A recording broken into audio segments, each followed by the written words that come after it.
Bonjour à tous. Aujourd'hui, nous sommes au troisième jour de notre voyage.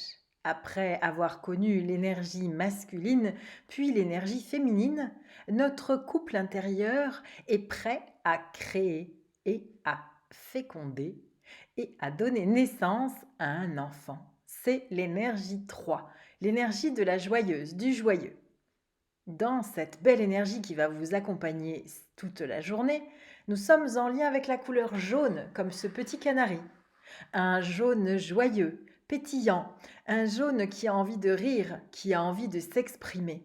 Car dans cette énergie 3, nous sommes bien en lien avec la notion de communication créative. Il y a une place importante dans la parole, dans le rire, dans le contact avec l'enfant intérieur. C'est la prise de parole qui permet de créer dans le monde.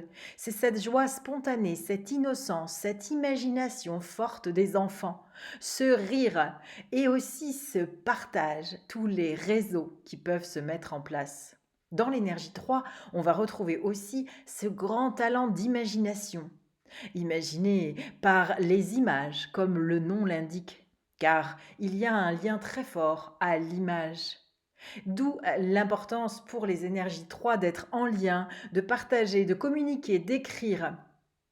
C'est ainsi qu'ils sont en joie. C'est une énergie légère, émissive.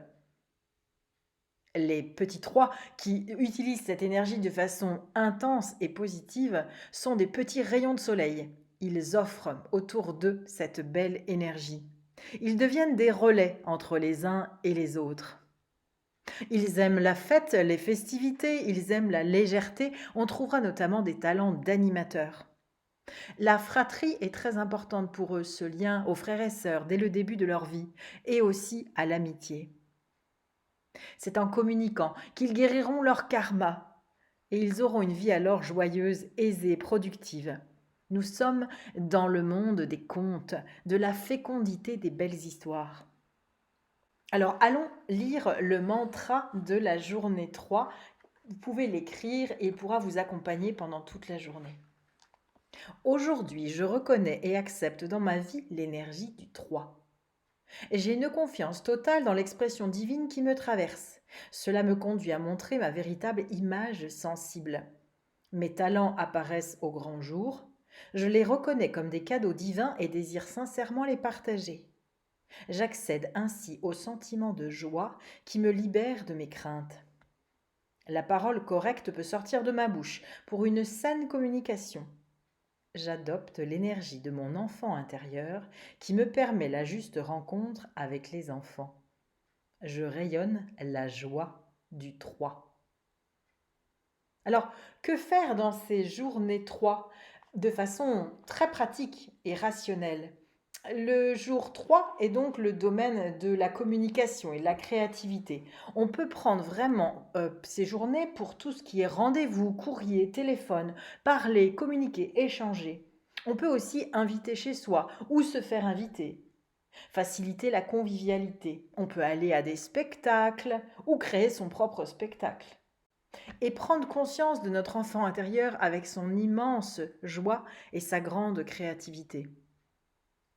Ce sont des journées que j'aime particulièrement, car dès que l'on se met en lien avec la communication, même si on sent que ça peut bloquer, cela réouvre cette énergie. Il y a aussi un lien très fort avec la valeur, la valorisation de soi-même, notamment en lien avec le physique, l'image que l'on redonne, que l'on donne aux autres et que l'on perçoit. Donc aussi le lien à l'argent.